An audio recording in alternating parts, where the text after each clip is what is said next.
Đi thôi. Let's go đi thôi. Tí nữa mình phải trả thù cho anh Kén. Hello Huy Đức.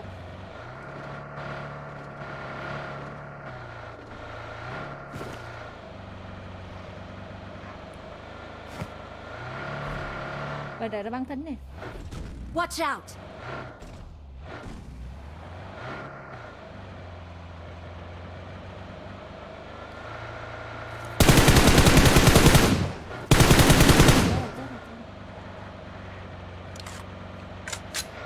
Lia tâm ghê quá à. Như nó bắn thính bên khác hay sao á.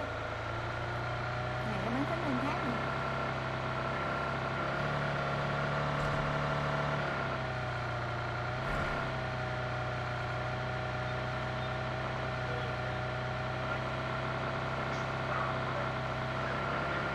Một thằng, hai thằng, thấy su su hai thằng. Chưa biết bao nhiêu thằng. Khu nhà có xe nữa. Có người bên nhà bên kia.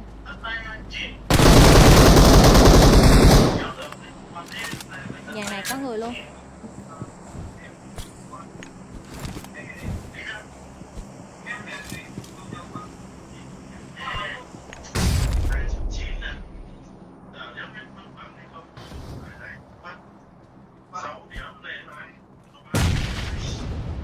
Còn nét. Vậy là cái quạng nét của em nó cũng yếu máu rồi, nó gì kêu hỗ trợ lên cho em này.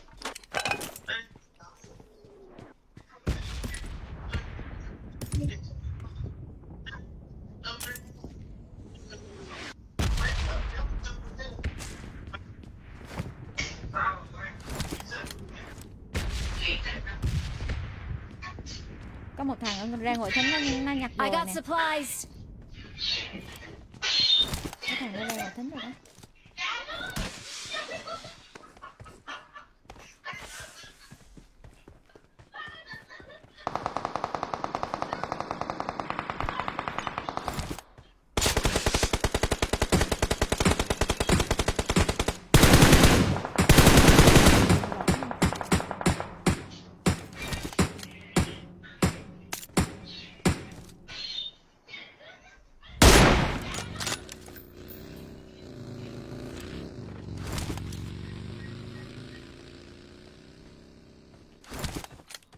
Bọc sau nhà vệ sinh á, em bọc ngõ này thì nó thấp quá.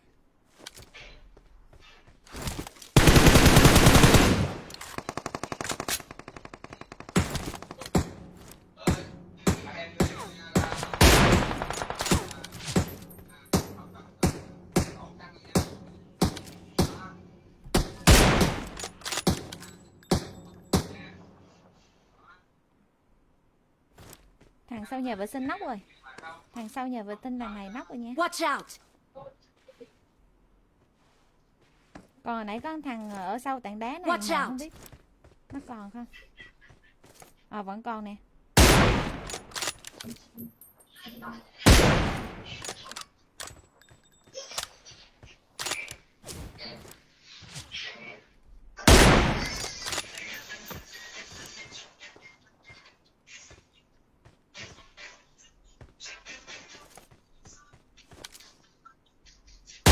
Riêng tiếp nè.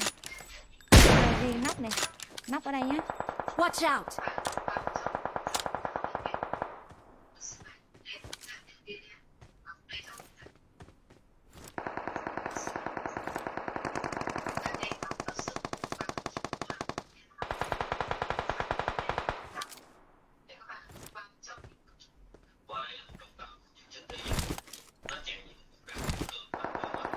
Dạ chưa, em chưa nghĩ. Tí nữa em nghĩ.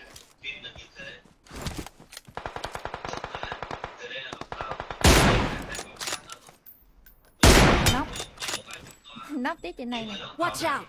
Là trời. Ít có sao á. Ôi nó. Hiện kia thằng kia.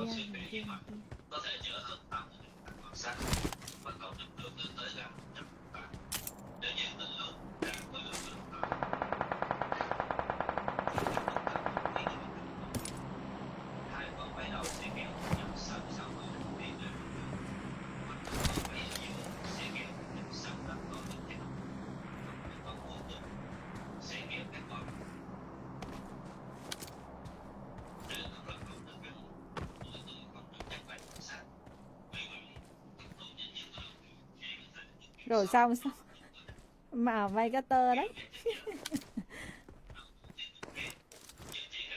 Có xi đam, có xi đam, có xi đam. Trời ơi, nó rồi, 4 thằng luôn. 4 thằng anh. Trời ơi.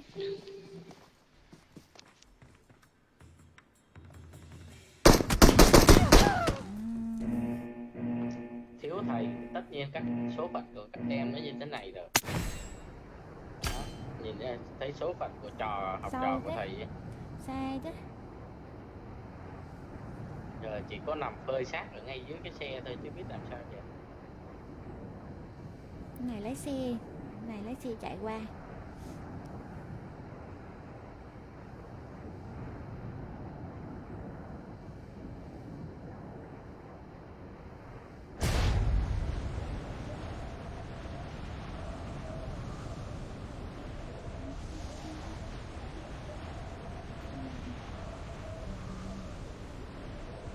Tụi này nó đổi xe nè.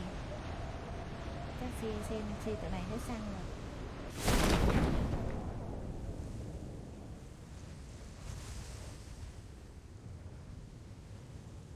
Đây cái nóc nhà vàng. Đây cái nóc nhà đây. Nó chỗ nhà nào vậy?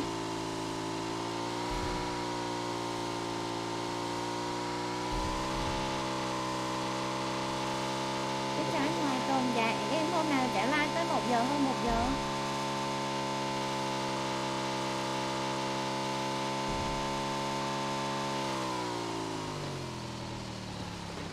Em có sợ móc không? À, để nhà sát mấy thằng kia bắn rổ. Nó qua chỗ móc rồi. Sát tụi này.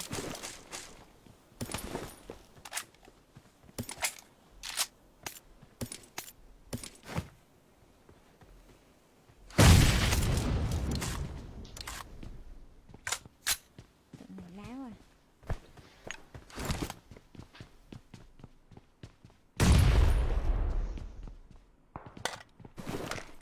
Đằng sau có người nữa.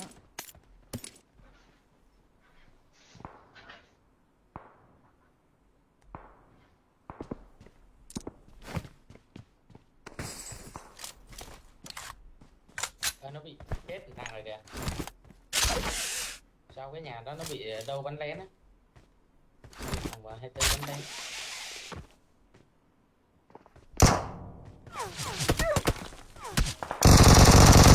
Cái tụi kia. Trời ơi, em chấm máu một người à.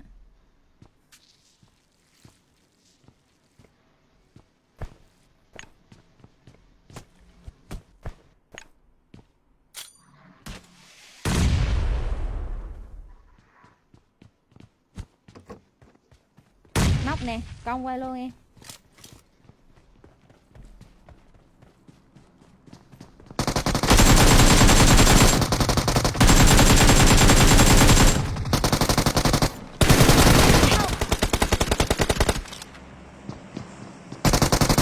Hiêu máu đi, hiêu máu trước em. Chắc hẳn tụi trên kia. Hiêu máu trước. Hiêu máu xong rồi. Nó ra luôn nè, nó com em luôn nè. Hay. Ui ôi, hay quá. Hay quá bà con ơi. Thank you.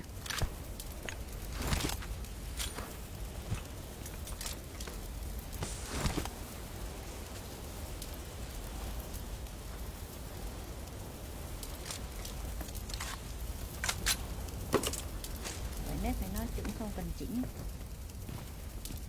Có sờ móc quăng ra trong khu nhà này nè, trong này. Anh đồ có nằm ở ngoài ngay này.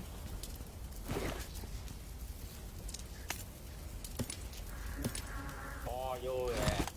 Lấy tơ bắn qua nhà bánh mì đi mà chạy.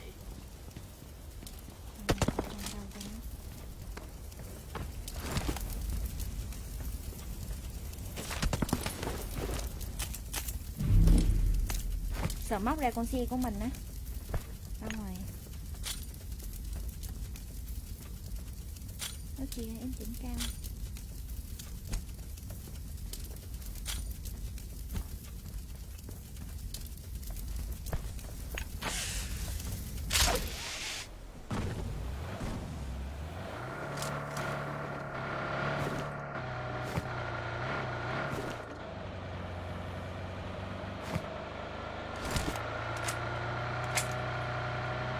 Chết nhiều quá ngáo.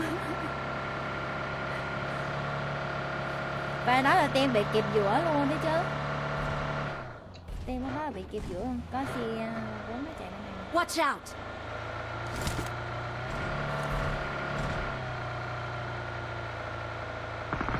Chưa gì thấy hướng hướng hai ba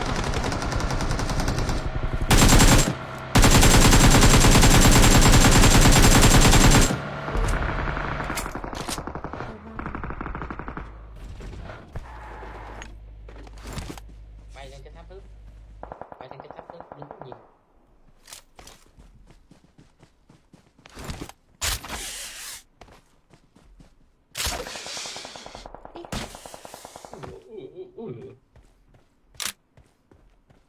Ai người Ây da.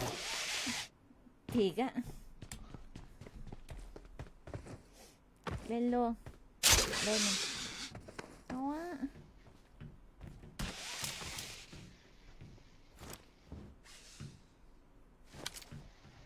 Tụi nó sẽ đi hướng này. Rồi. Em nó lên trên đồi cam rồi.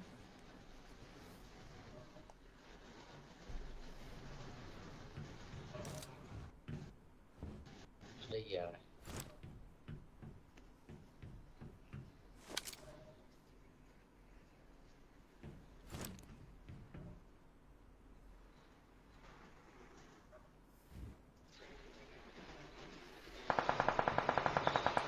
Nó chạy qua hướng em hết đúng không? Chỗ mấy cái thùng công xanh em. Marked a location. Đây nó chạy xe nè. Một Chạy thằng. chạy. Trời ơi không trúng được viên nào.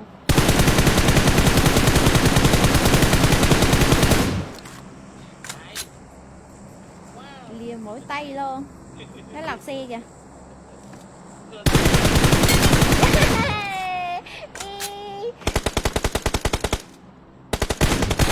Mấy pha dễ thì đâu thì bắn đâu mọi người. Mấy pha dễ thì không thì bắn mấy pha dễ đâu. Thì chỉ bắn mấy ca khó khó tí. Công qua luôn em, nó có 2 thằng thôi. Công qua.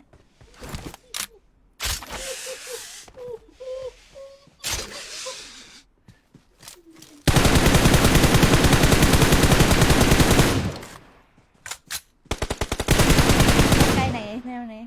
Góc tay cây Watch này. out! Mấy pha khó khó gì còn làm chứ mọi người thấy không? Xa tít như thế á mà.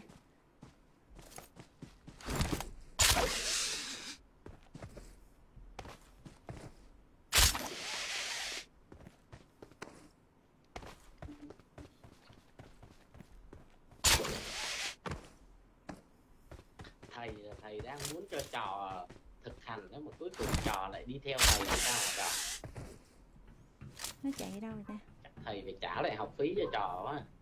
Em bắn đủ chỉ tiêu thôi. Nó lùi nó chạy đi đâu rồi? Nhưng mà trước hết thì mình phải làm thêm đồ nữa nè. Có khi nào nó lên trên chòi không?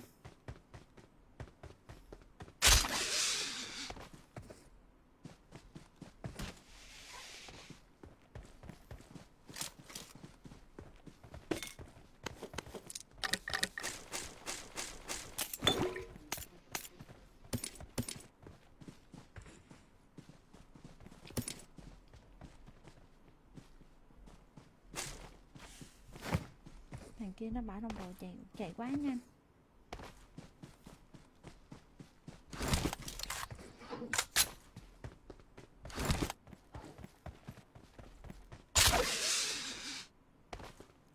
Có con lân nó chạy kìa. Chạy trước mặt á.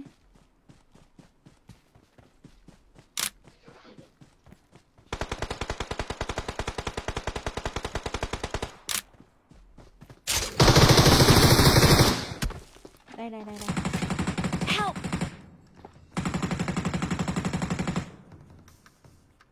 Thôi bay qua kia cứu người kia đi. Nhà bánh mì đang kê không bay được. Nhà bánh mì á.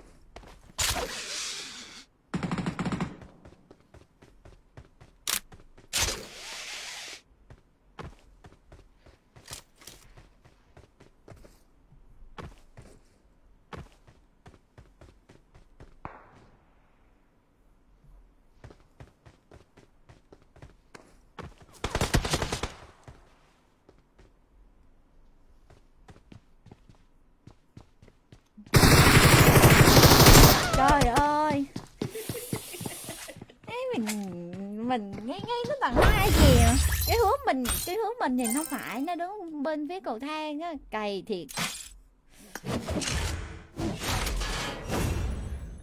Hôm nay không có cái top nào luôn vậy. Em chào anh Sơn đâu. Hôm nay không có cái top nào luôn á.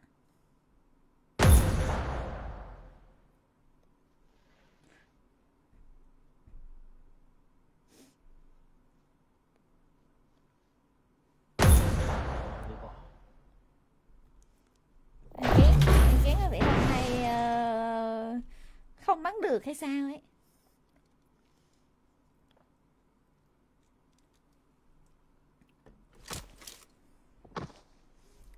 Làm kèo top 1 ly cà phê nhỉ? Dạ vâng anh Sơn Đông ơi. Gần 3 tiếng đồng hồ em chưa lấy được cái top 1 nào.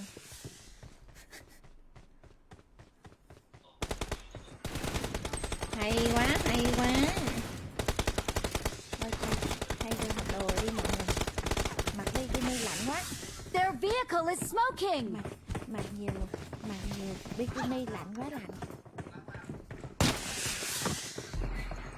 Em cảm ơn anh Chiến ủng hộ em 200.000 vào số tài khoản à, em cảm ơn anh. Top 1 50k nha em. Dạ vâng anh Đông ơi. Nhận kèo nha anh ơi.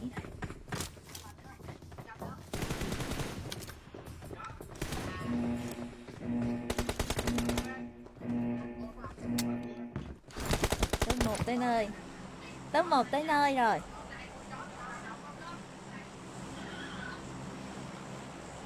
Biu biu. 2k5 em là Hà Hiền 2k7.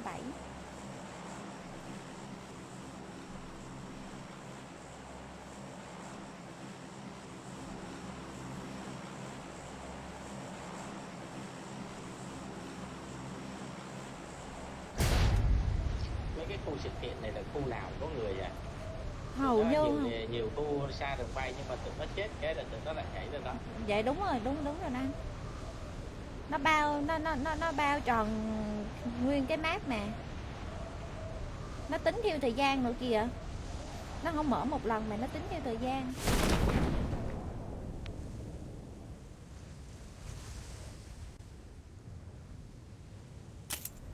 Ủa sao nhau nó đấy hết trơn vậy? Ai giành được súng? Cái thằng lính nó giành được súng. Trời ơi sao thằng lính nó nhanh thế mọi người. OMB nó còn hết đạn rồi. OMB nó hết đạn đấy mọi người.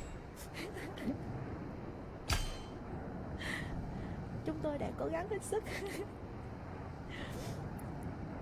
Mọi người đang ráng đợi tụi em xuống nè.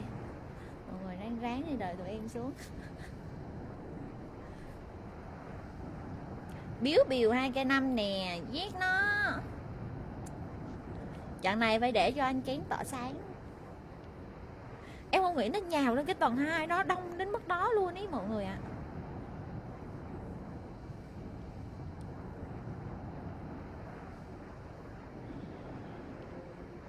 Trận này anh Kiến với anh An tỏ sáng. Và chúng tôi sống chết cùng nhau. Pha đó nhặt cây súng là coi như làm trùm luôn. Nhặt cây súng là làm trùm khu đó luôn đấy mọi người.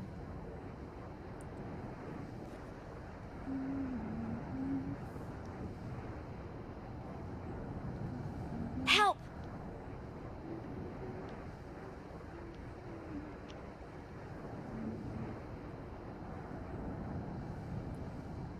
Trời ơi đường bay của anh An xa rồi. Đường May quá. Xa.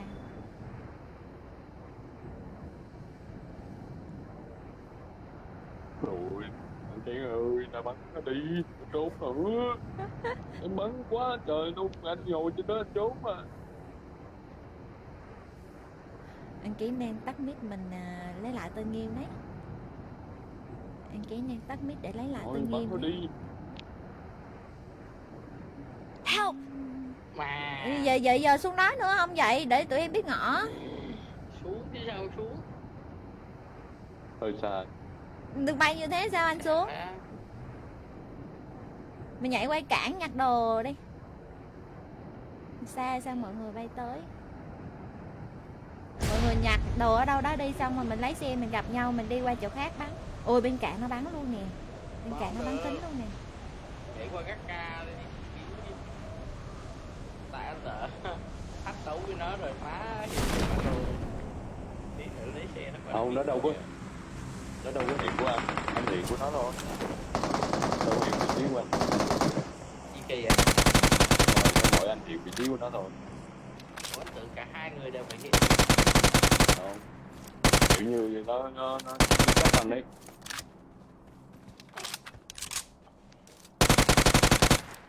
Cố núp à. Để cho bạn núp ở trong đó. Ai cứu được bạn đâu mà bạn núp làm chi cho mệt vậy.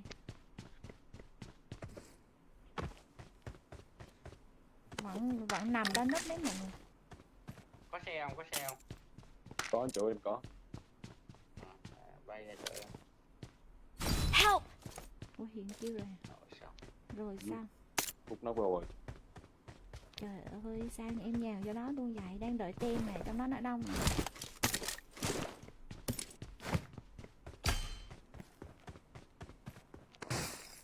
Đi. Em Qua nghĩ thích chơi đấu. đó. Em Ủa, nghĩ máu thích hả? đấu là phải hai người thấy nhau chứ ta. Mình thấy thôi, nó không thấy.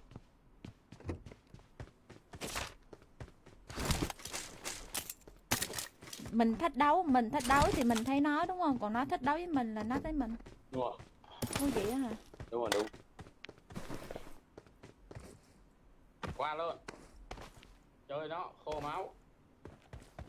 Em lấy xe em qua với mọi người đây. Từ máu tươi thành máu khô luôn. Thành mới tươi thành mới khô luôn. Trời, bức gần như vậy. Hiền chơi máu lắm mọi người, Hiền chơi máu lắm. Hello Nam đen, đâu có cày khuya đâu, cái này là mình làm luôn. Cái này là làm Cái thằng đó là thằng người ấy nha. chứ đâu có Thôi bỏ mình. đâu. Help! Thằng đó là thằng người rồi. Chứ là bỏ mẹ rồi. Đâm xe ngu rồi. Trên đầu anh em. Help! Anh nói cái thằng đằng sau đó là thằng người rồi. Hai thằng luôn anh ạ. Bây giờ xem. Tem hết rồi.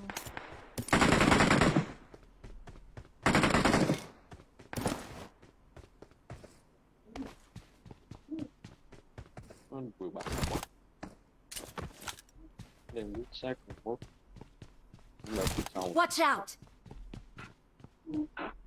Tụi này nãy giờ nó bắn nhau nó chưa nhặt đồ hết hay sao em thấy đồ kìa.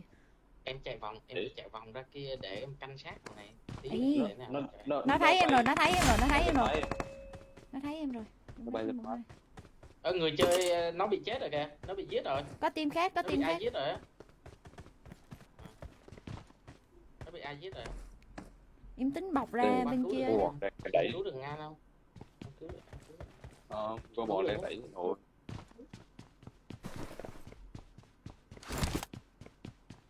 Đấy, nó đẩy lên rồi. Bên chỗ anh. Watch Để out! núp đây. Bò ra ngoài trống.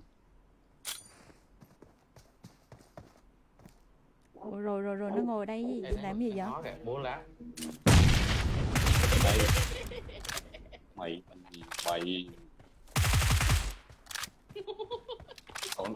Còn thằng bay trên mái nhà nha em nha.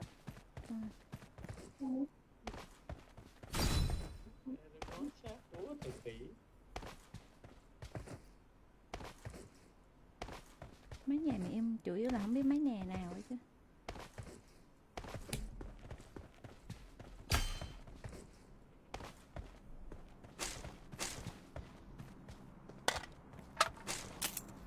tơ để mình bay.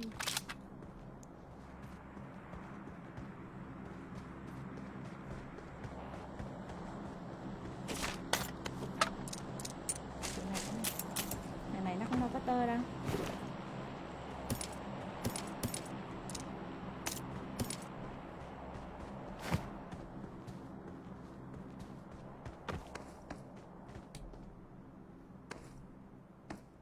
Hay hết rồi.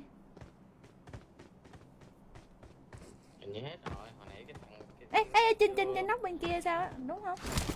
Nó lò cái đầu nó đây nè.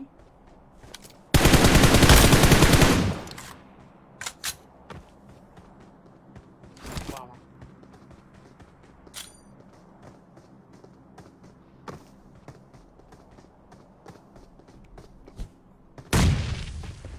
Một tiếng nữa thôi là được.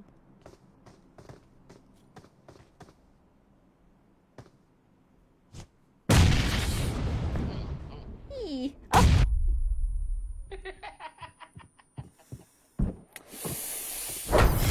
Gì? Thiệt á. Bom. Bơm gần quá thì nó bay chui tới, nó bay trên không, nó bay chui tới luôn á. Em nghĩ nó bay qua tới chỗ nó chứ hay gì không bay tới mọi người, không bay tới. Thiệt á, gà quá à.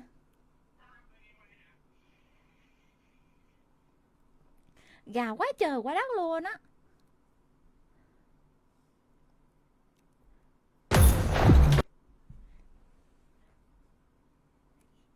Hết sức.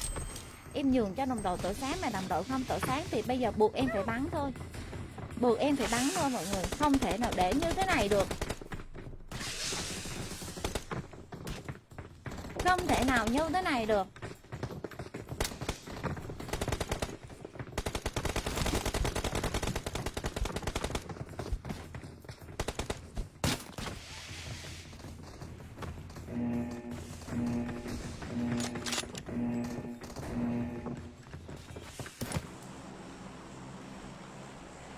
Không lẽ đêm nay là mình không được top 1 nào hay sao? Đây nè, mọi người bay xuống dưới đây nè.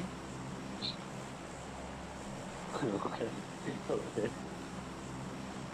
Tại vì khi mà bo chưa hiện mà mọi người chết đó rồi bo hiện lên nó xa lắm. Chế nhảy đâu đi. Nhảy đâu đi. Trên nào. Vậy đây chế từ giống như lúc nãy nữa, tim đi mọi người nơi. Có gì vậy? Chơi gì nữa. Nên bắn 20-30 thằng rồi mọi người chỉ việc bắn một Trời hai thôi thằng thôi 20-30 thằng. Thiệt chưa thấy ăn kén mình tem chết hết mà mình ăn kén trong này mà lia được á. Lia được chỗ này á, chưa bao giờ thấy ăn kén lia đó. Đó là chuyện hết sức bình thường luôn, bình thường như cân đường hộp sữa luôn ấy. Làm gì được đâu mà con đường với hộp sữa. Ủa đéo có ai luôn nè. Có. Ngầu. Có. Có đâu có. Bên kia đối diện mình.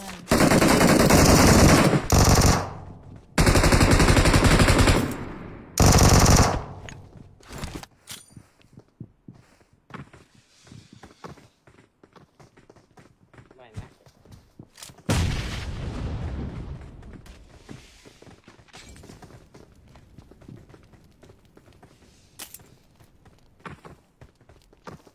Tụi này nó có cơ không tay kìa trời.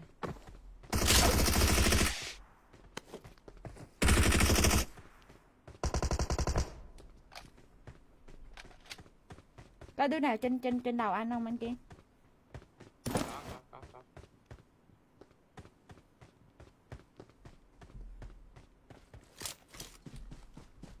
Ở trên đầu anh hết đấy.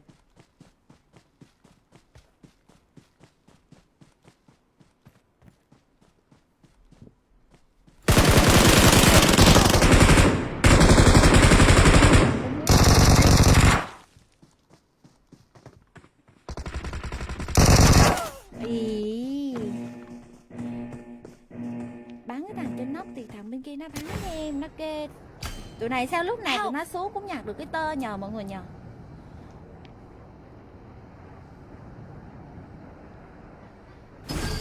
Tụi này đều có tơ hết.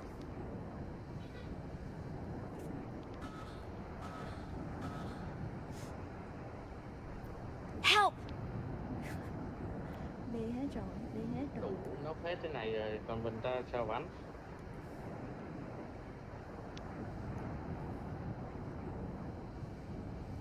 Help! Đi, con mẹ.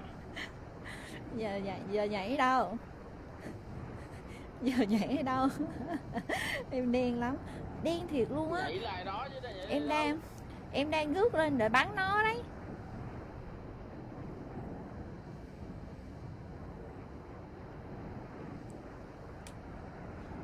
Em mà núp em mà không ngước lên bắn thì đâu đến nổi. Đừng có từ sớm nó cứ bay lên mái nhà khó chịu thì chứ.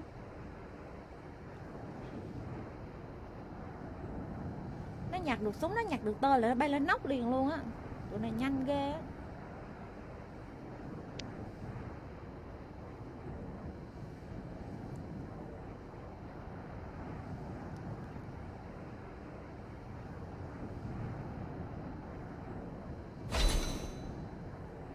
rồi xong.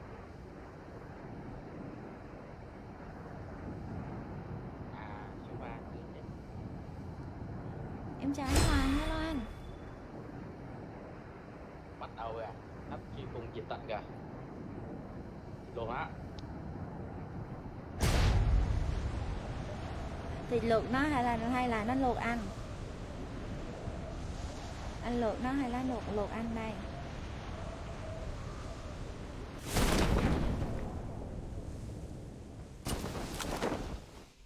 Tụi này lại có tơ nó bay tiếp.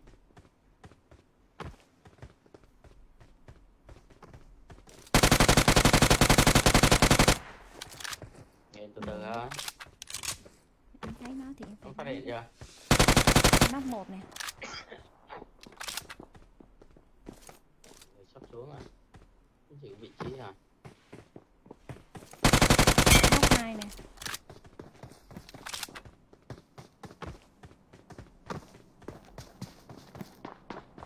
Nóc, em nóc bên chỗ anh An ha anh An.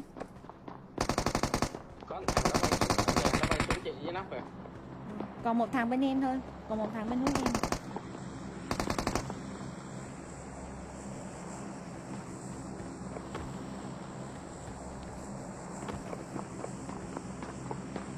Đâu nữa? Nó đang bên em nè.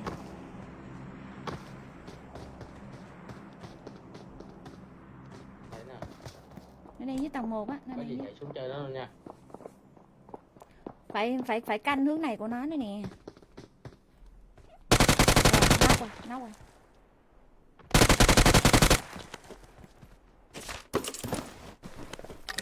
Mình trả thu lại ngay mọi Rồi. người. Ấy vẫn còn người, vẫn còn người nha. Để cái chấm nó đâu trên Không, nóc nó nhà. nóc kìa, không, cái thằng nóc nó đang bò bên này nè. Watch out! Thằng nãy em bắn nó nóc ấy. Cà nó ra, em có mất cái chấm không? À rồi được rồi. Nóc rồi đó.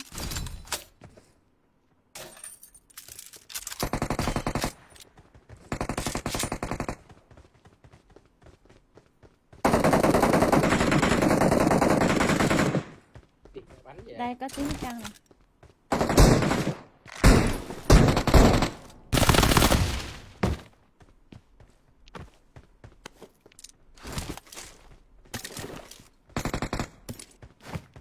Giờ nãy Hiền không muốn bắn thôi.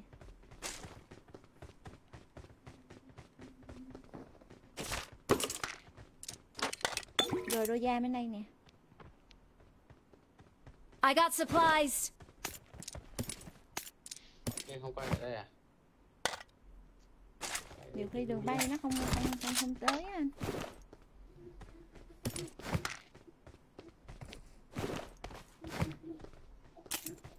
À đây cái Bộ đuôi da mà đây bốn. nè. Đuôi M4 hả anh kia? Dư thì đưa em. Em chào anh Tông Lao dạ phố. Dạ chúc anh ngủ ngon. Như một cái băng đạn xịn. Cho em xin luôn. Từ từ em vứt mấy cái hộp này ra. Dư đồ.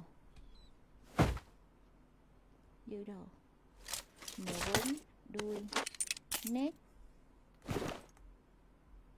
tơ ta, xem cái tơ nào. Em Kiến chưa có tớ, hồi nãy em thấy. À đây. Marked a location. Watch out! Đây có đứa xuống, trên nóc. Help!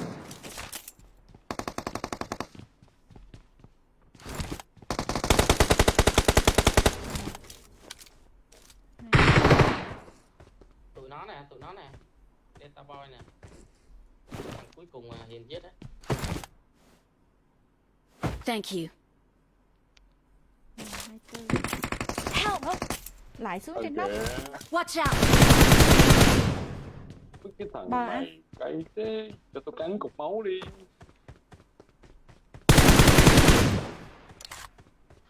Này, mày Mày chết luôn. Chết luôn à? Chết luôn. chết luôn. Thank you. Ghê quá ghê. Tôi cắn cục máu chứ đi. Cay thế nhờ. Nó không cho anh em cắn máu mọi người á. Đây, tôi Mà cắn cấp máu 6 chứ. đây nè, Ô, cấp 6. bắn vào mồm đi. I got Cấp 6 supplies. M24 nè, bên này AUG.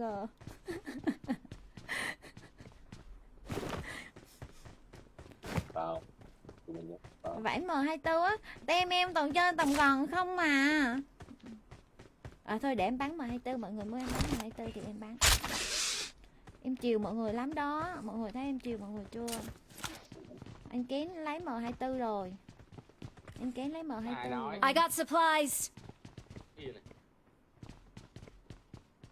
Đổi MK này.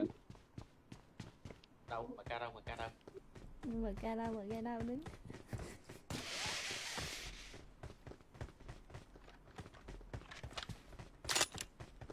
Không có đạn.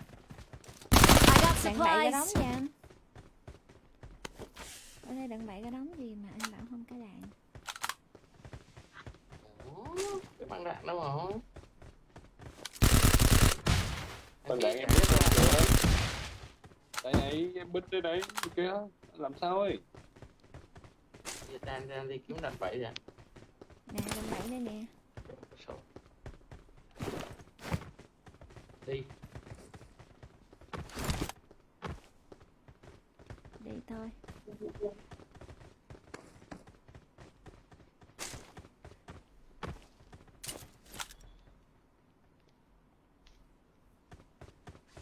Đi qua khu Mita đây.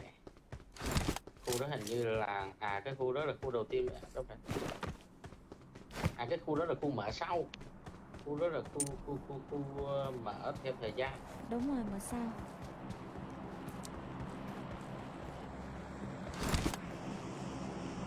Em chào anh Đặng Quân.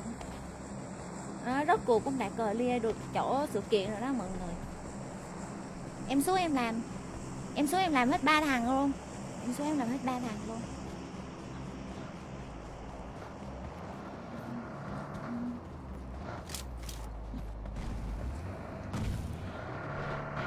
Ê có một bóng nó vừa xuất hiện ở đằng sau kìa.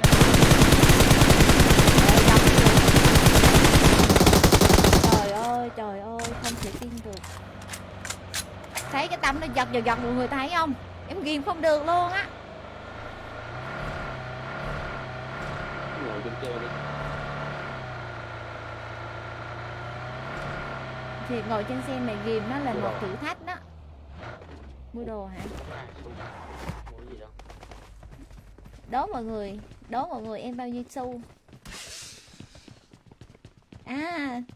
Không cần thiết mọi người, mình giàu xu mà. Mình giàu xu thì mình mua luôn. Đồ vàng. Đó. Nó chơi uy tín chưa?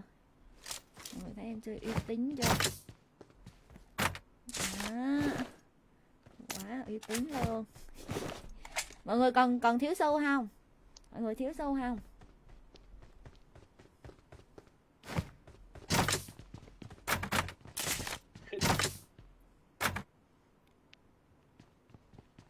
Chắc mọi người không thiếu đâu, em hỏi mọi người xin em. Anh đủ rồi. Anh đủ rồi.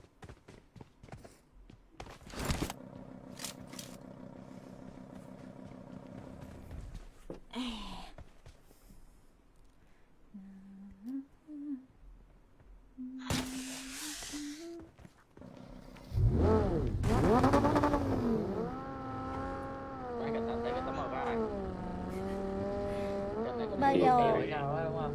Đâu, chặn trước rồi. Để đi ổn được. Chặn trước rồi.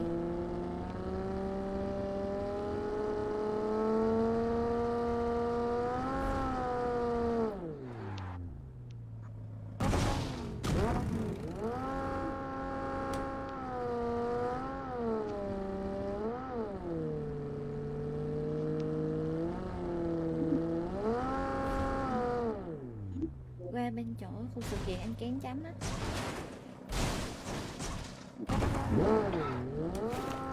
Tới công chuyện luôn, tới công chuyện luôn.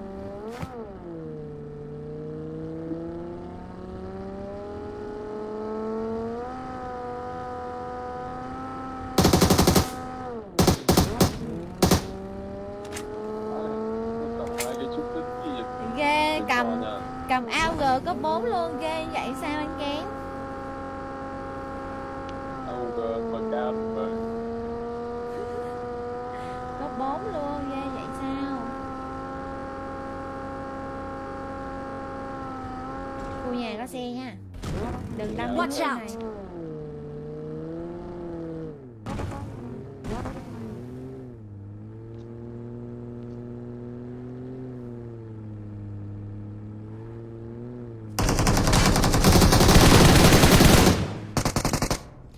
Ôi, dần đây khu nhà nó bắn ra hay sao?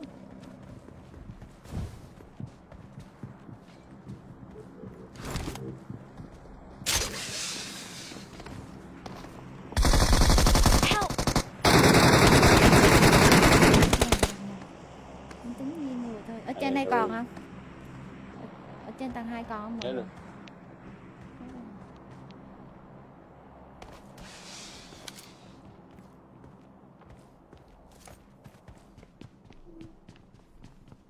Vậy đó mà khu nhà nó có người là nó bắn ra đấy. Thank you.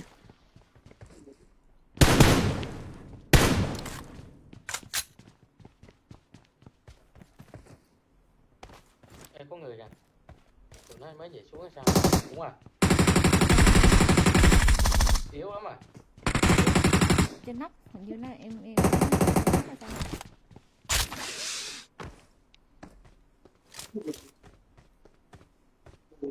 hết chưa? Hết chưa mọi người?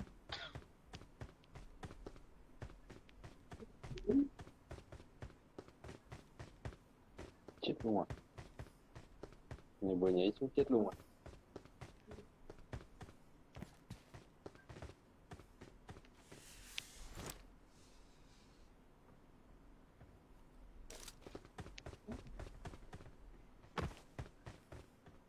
I got supplies. Rồi bên đây tụi nó Khu này như như kiểu đồ mấy nhiều. này mới nhảy xuống chưa kịp nhặt hay sao? Không quá trời đồ. Nó nhặt người á, nó nhặt Ừ. người nhưng mà kiểu Được. như là ít team á, có Giàu hai ba quá. thằng thì Đâu. khu này vẫn còn đồ mà Sát mấy thằng kia, nghèo lắm hả? sát mấy thằng kia có giàu đâu. Rồi đi thôi, để Quá vô. ngầu quá. Mấy Thêm thằng kia. tặng luôn.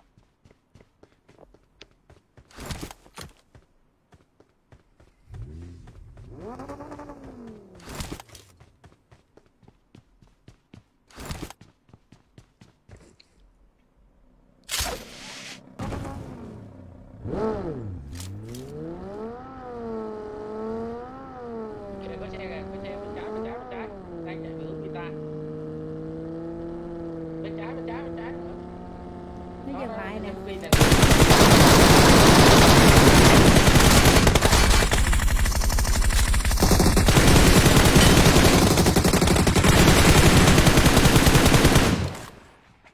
Nóc thằng trong xe.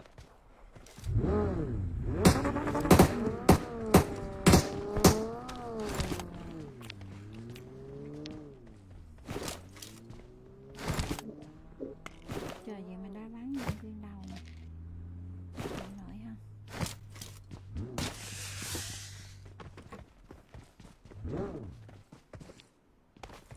Mẹ cái ba lô nhặt cái quần què rồi mà sao nó đầy đồ ở ta. Ui, Ôi ôi, người ta bắn người ta cầm đủ đồ để bắn thôi anh Kén. Nhặt chi cho lắm vô rồi không đủ đồ. Em ngồi vô ba lô cả đống cái thiên luôn nè, mọi người thấy không? Ba lô 2 thôi. Ba lô 2 thôi mà nhặt chưa hết cái ba lô. Những gì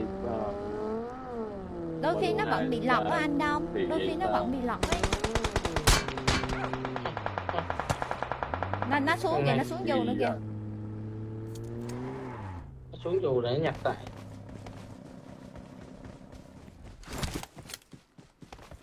Nó chưa nè. Trên cục đá hay nó trên cái cục điện.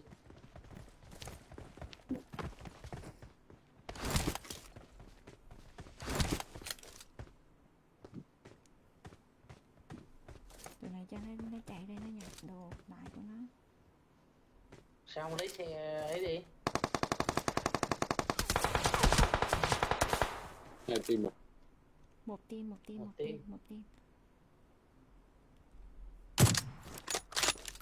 Để em chạy bọc. Cẩn thận.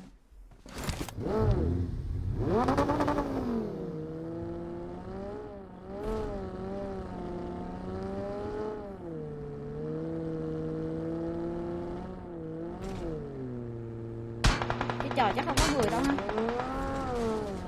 Trên đầu nhiều lắm em ơi. Đừng lên đầu nha. Đầu 4-5 thằng ấy. Em đang lên chòi luôn á chứ mà em thấy phía trên đầu có người.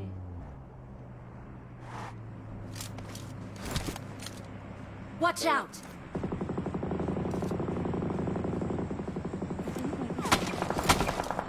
Giờ khó ra cái tròi lắm rồi. Dạ tìm này. Đông.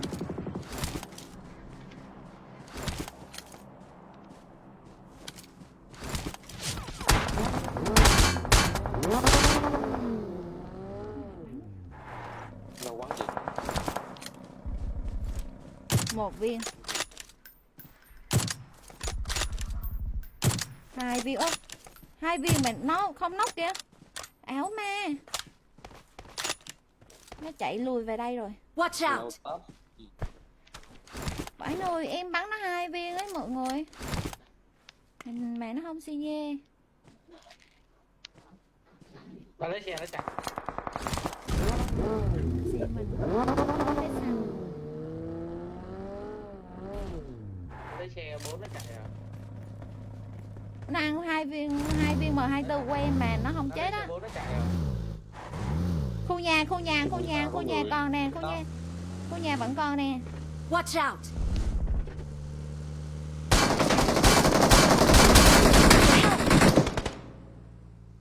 Khu nhà. Lìa. Chưa, còn một thằng lấy xe chạy rồi. 2 team. Cái team này, cái thằng ở trong nhà này là team khác. Còn cái thằng kia lấy xe chạy về khu nhà này hay sao nè? Marked a Bộ dáng của location. em đỏ chót hết trơn hết trọi luôn rồi. Gần nghỉ Thank you. rồi. Nó lấy cái xe, Gần nghỉ rồi. lấy cái xe 4 nó chạy rồi đó. Lấy xe đi kiếm nó đi.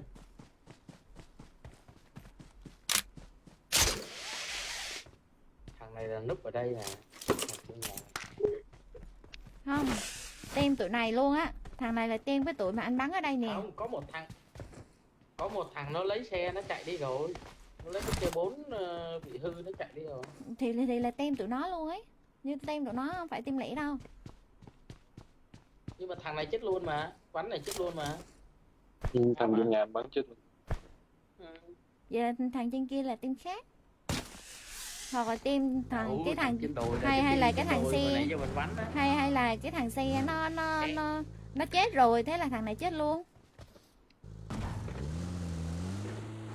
Đấy, nó lấy xi nó chạy tại vì em bắn nó 2 viên M24 rồi, nó yếu máu mà nó lấy xi nó chạy, chắc nó gặp team nào bắn chết á. Em nghĩ là như thế. Chứ cái thằng này hồi nãy em ngắm cây M24 em thấy nó nè. Em nghĩ mọi người bắn hết rồi, hay gì trong khu nhà vẫn còn. Con tính ra hôm nay mấy cái bo bé này mà còn đông người hết à. Nhiều người tốt ghê. Mita, trong này có người. Trong Mita. Watch out!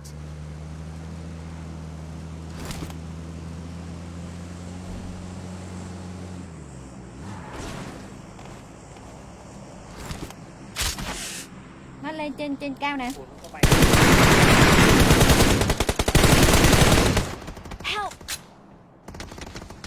Watch out!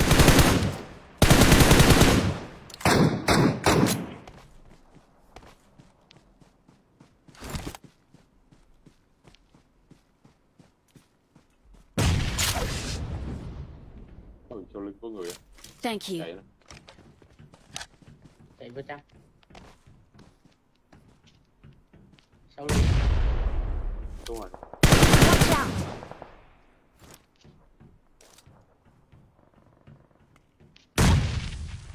Cô đủ má nó chọn cái bom việc vãi nồi thật.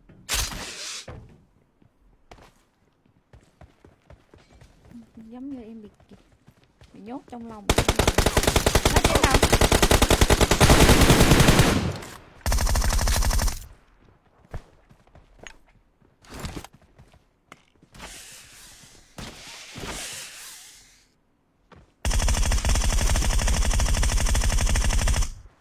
Cái thằng trên nó khó biết.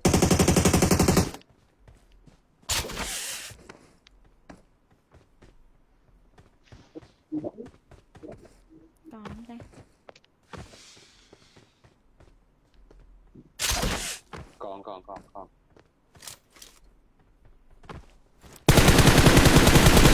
Rồi,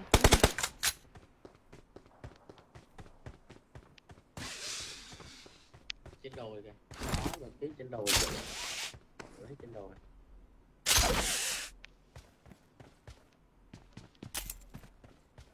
Đồ nãy em tôi xem đúng không?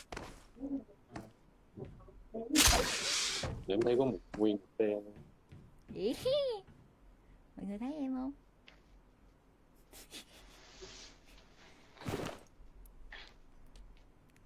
Trời ơi, giáp em là chót luôn.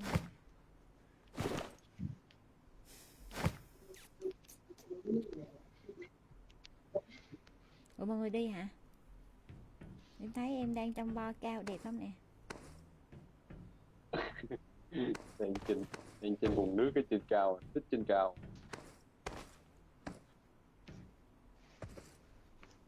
Không, trên đây cũng được lắm ấy chứ bộ. Đây, nhà này có người nè, khu nhà này có người nè. Thấy đây trên nóc nè. Watch out! 600 mét đấy. Tới. Một viên. Ốp.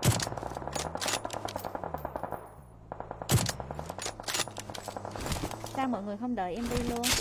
Mọi người công mà. Lần sau chơi không có biết là không cho chơi.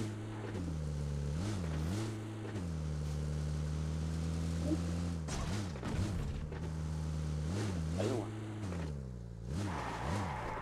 Trên nóc nhà kìa.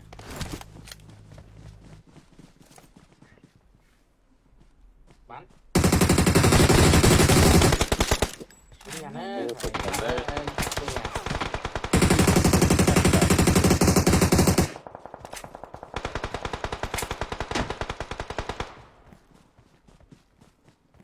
Nó bắn xì hay nó bắn tốt rồi ta? Watch out!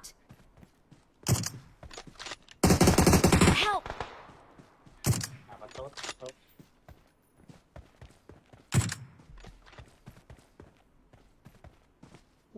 Bên hướng Watch out!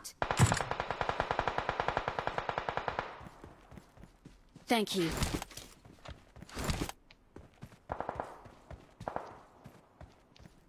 Không qua. Có ốp kìa.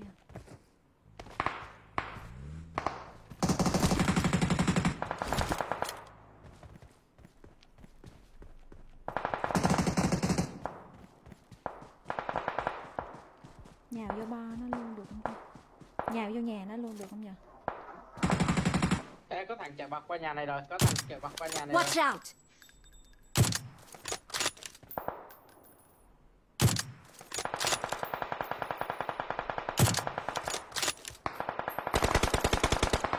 Help! Dạ thế thấy trước luôn.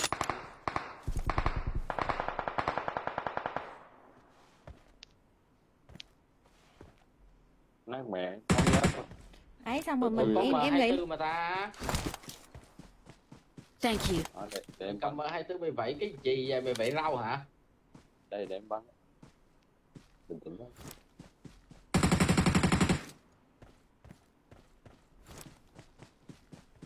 Mình lấy xe mình em nghĩ mình lấy xe mình đâm vào hai cái nhà nhỏ bên kia đây. Không, tụi nó có 2 thằng thôi, lấy mẹ xe đâm vào tụi nó luôn. Nè thì đâm vào cái khu nhà hai cái nhà này nè. À, thằng An cầm Watch out. Thằng An cầm M24 đứng nhòm sẵn là để team lấy xe đâm nè. Từ từ. Nó cửa sổ này đúng không? Nó cửa sổ này đúng Watch không? out. Lên xe. Yên.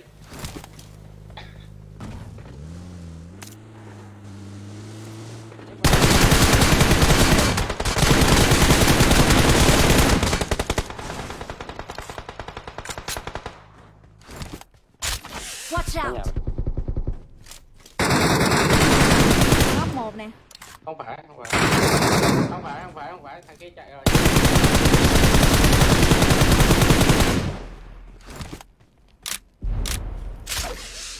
Help. Cứu.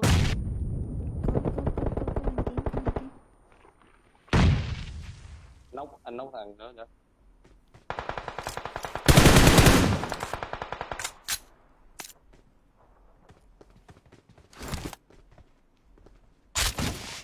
Thank you.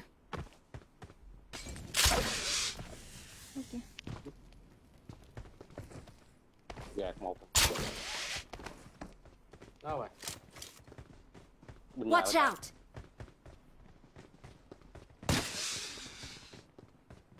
Phải không? Còn thằng đi lon là nó ở hướng nào ta? Còn hai thằng rồi. Mà em nóc một thằng em chưa kịp gạt á. Cho nó Ủa, cứu vậy lại được. nó bỏ đi đâu kìa.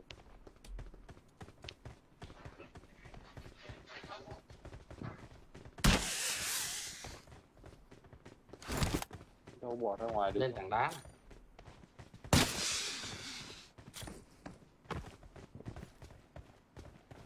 Rồi, chết một thằng rồi nè. Chết rồi kìa. Chết rồi. Còn con thằng thôi. Nãy em thấy nó lấy nó lấy con lông á, mẹ không biết là nó ở hướng nào thôi. Chắc nó bên bờ đồ bên kia. Em nghĩ nó bên này nè. Watch out. Em nghĩ nó bên đâu bên này nè. Watch out.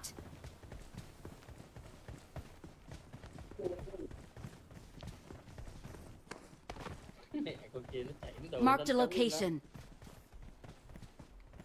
Đúng không? Đúng rồi đó.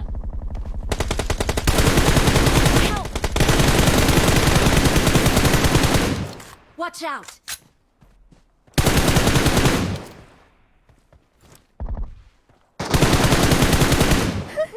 Rồi vậy tụi bà má bên gốc cây phải rồi. Ủa ai biến gốc cây? Ai biến gốc cây? Số 3. Phúc đưa mình cho Ba cái. bên cứ Phúc đưa mình cho gốc cây. Top Kia 1. đập này, Phúc đưa mình cho gốc cây. Chịu băng, Vô gốc top cây 1 quá rồi. trời luôn. Đầu này top 1. We're the best. Nghĩ đẹp rồi. Anh có thấy vô gốc cây Ờ, không? chạy nữa đi. Tới nát gốc cây. Chạy nữa hả? Lại đủ 4 tiếng đi. Con nửa tiếng rồi mới đủ 4 tiếng. Con này lười biếng ghê. Lười biếng gì? Trời ơi.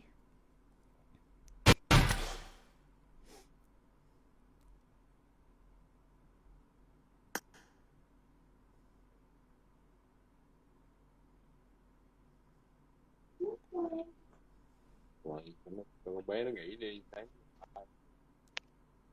Sẵn sàng đi anh. Sáng mai nó sủi. Sáng mai nó sủi giờ.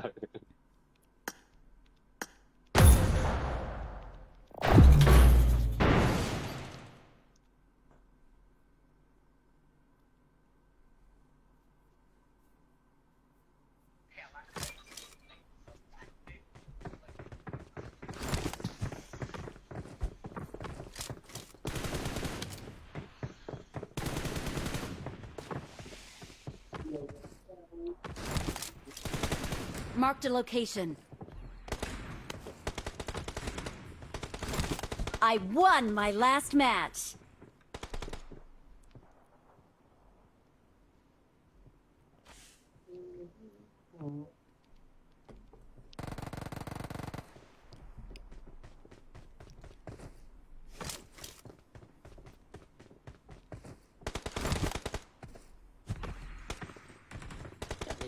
toàn boss rồi.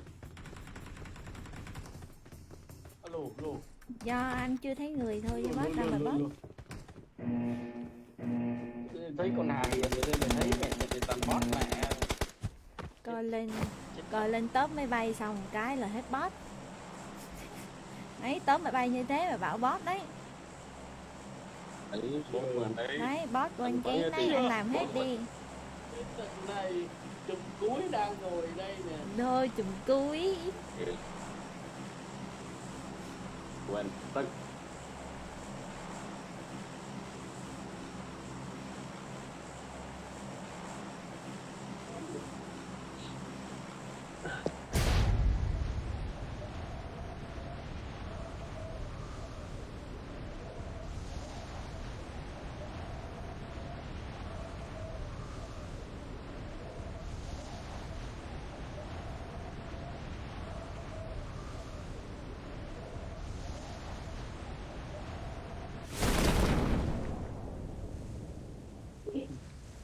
Ôi trời ơi, toàn ôi.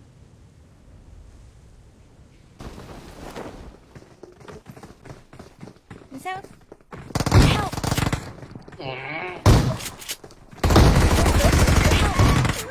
Nó cầm thằng cầm Bison cầm thật sắc. I got supplies. Em đã cố gắng hết sức rồi đó mọi người. Em thấy góc bên kia đông quá, em mới đổi góc. Đổi góc xong chiếc quay luôn. Nhảy xuống cái nhập được cái khung đầu tiên, cố gắng ráng lập cho cậu Hay đặt chục cân nữa. Uzi.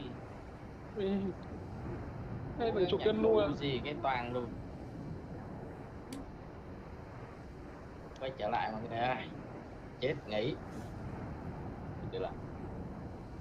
Thì chơi chỗ này còn chỗ nào nữa đâu. Đụng bao nhiêu giày thì mình đâu còn giày chỗ nào nữa đâu. Help. Bầm.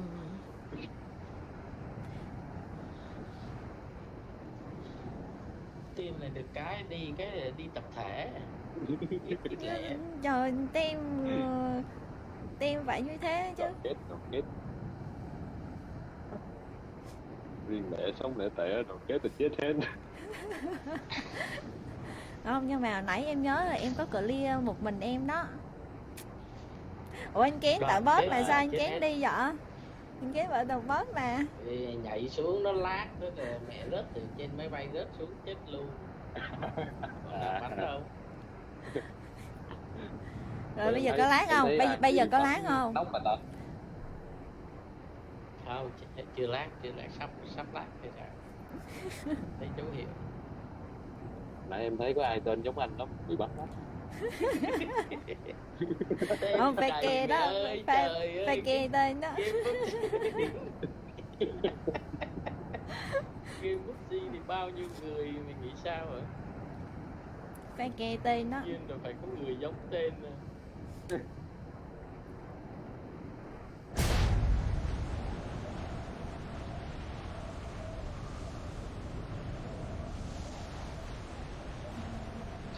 Bà đầu tiên tự nhanh Để chạy ngoài kìa.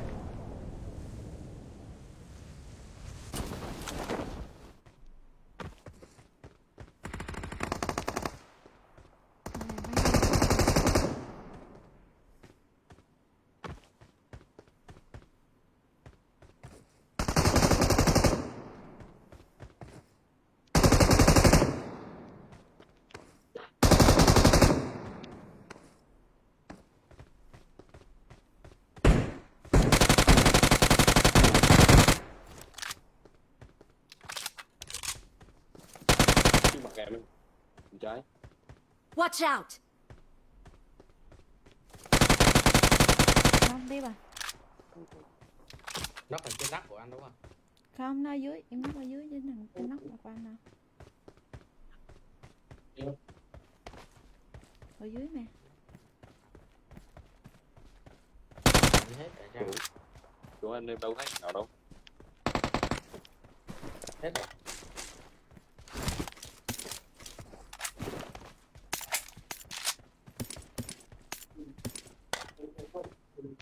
Má ghê, đúng cái lúc mình hết lát thì nó Thôi Thiền bắn hết rồi bảo xuống chính hết. Ê, xì. Em mỏi mỏi. Má, cái đục hết Đồng lát, đội. lát cái Đồng đội em máy bay thì- nó đi đùn xuống đất chết. Phải nói là thở dài đó mọi người. Cái lùn. Hiền làm hết mà tôi bảo lát. Sao nãy anh hôm qua đi bây giờ anh em đi khu cho các đi.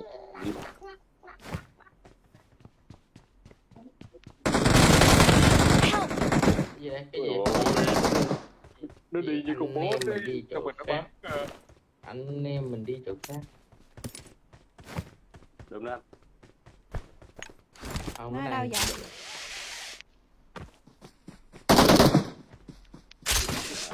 Mày làm trò vậy?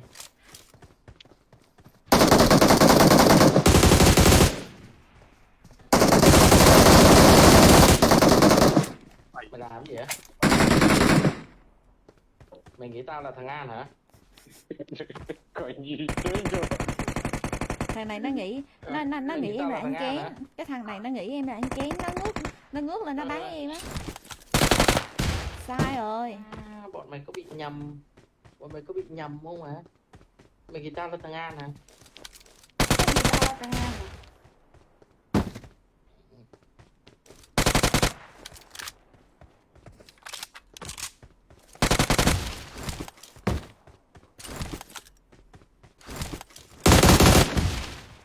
Ê, mày hết hồn mày. À, ước chim mày. Cái chim đây mày yếu hả? Chim mày. Ăn kén cái chim để mày yếu luôn kìa. Em tưởng nó ăn kén PD. Bạn nồi. Ôi, con boss nó nhảy từ trên trời xuống. Má, thằng An nhảy từ trên trời xuống ghê mày. Thì có boss mà làm quá. Xin lỗi được chưa? Chưa. Ai để xin lỗi. Sao nghèo vậy ta? Dầu thấy mồ rồi. Nhiều lắm luôn á mọi người ạ.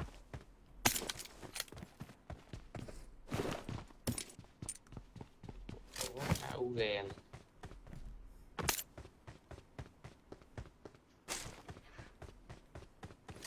Ở đây tụi nó bắn nhau ấy. Bây giờ không còn gì để nhặt. Nhưng mà cơ bản là sát An nó mới. Sát gan nằm đâu nữa chứ. Sát gan còn có gì thôi. chắc em có 2 triệu gì chứ có gì đâu mà làm gì.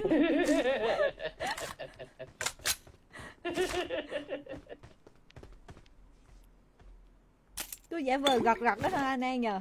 Giả vờ cứ gật ai về 2 cây Uzi chứ mấy. Có 2 triệu gì không có gì nữa. Không có gì để nhặt hết trơn á mà anh Kén cứ gật. Cái này được gọi là lừa tình. Thôi đi thôi, hết người rồi. Nghĩ nó chơi mà nó chạy xe xong rồi nó giật ngoài đồi á. Rồi sáng nè mọi người. Quá trời sáng. Anh quên chỉ em cái giáo án có nghĩa là dù mình có bắn bot mình cũng phải có kỹ năng một tí, hiểu không? Mình cũng phải biết phân biệt đâu là bot, đâu là người. Em không thể ngơ ngáo em ra để cho nó thịt luộc em như vậy được, nó cười đó. Mà ngay cả những khi em bị chết vì những cái đó em cũng không được nói em là học trò của anh, nghe chưa? Như vậy là sẽ rất là mất uy tín của thầy. Xin lỗi được Em chưa? có hiểu không?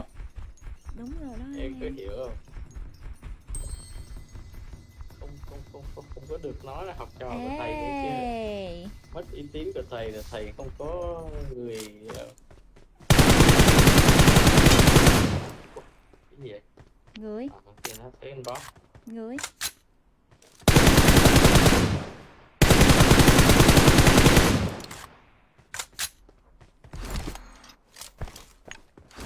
Người đó. Mình phía nó bò à. Coi khu nhà này nè. chạy rồi. Watch out! Còn này. Cho nó sống sót tí mọi người. Một khi nó bay đâu rồi.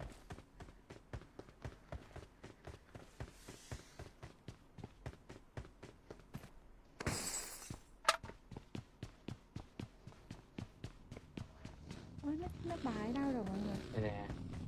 Cái này ở dưới chân nè.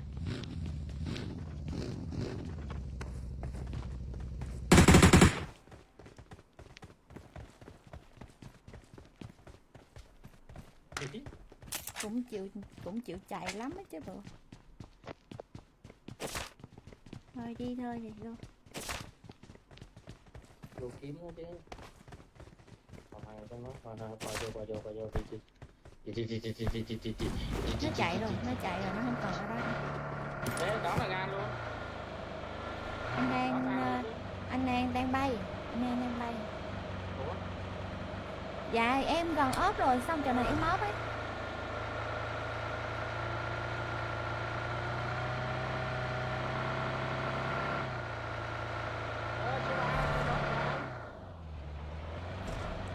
Anh đang bay rồi, anh đang bay rồi. Chết rồi cho thinh đạn. Đi thanh thản đi đi. Trời ồn nữa.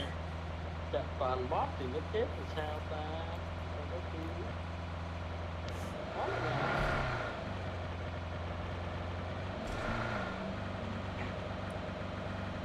Thấy con Hiền giờ này nó còn sống rồi, mình hiểu là trận này nó dễ như thế nào rồi đó. Thôi, trận nào mà Hiền tập trung Hiền bắn thì nó khác bật liền chứ. Chứ chắc gì trận Hiền chết sớm và trận nó địch bờ rồi đâu.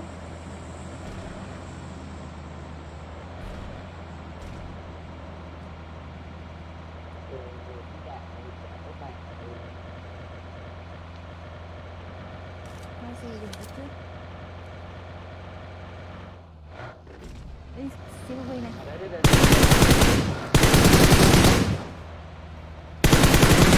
Nhà rồi. Đâu đó ngoài. Nó còn xe luôn rồi. Ngoài. Ui. Cứu, con Hiền đâu? Trên nhà thờ có người, từ từ đã, em cam trên nhà thờ đã. Cứu. Ở dưới cứu, để cho em nói cứu, em lên trên tầng 3. Ê, có người. Marked a location. Đông lắm, sờ móc ra. Thấy không? Đông lắm, bị kẹt giữa rồi.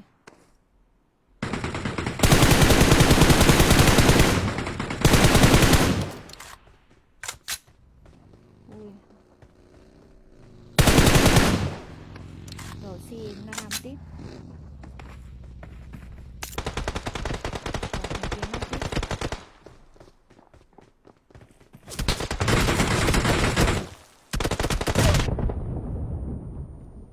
Sao cũng bò lên từ tới đây cũng được đó chứ. Rồi. Xong phim. Vừa bán thằng kia xong rồi kiểu đồng đội nó tem tới máy bay nè. Team này team tới máy bay nè. Nó bán tưởng đâu là thằng kia bán thằng này chứ. Tưởng đâu trên nhà thờ bán xuống không á mọi người.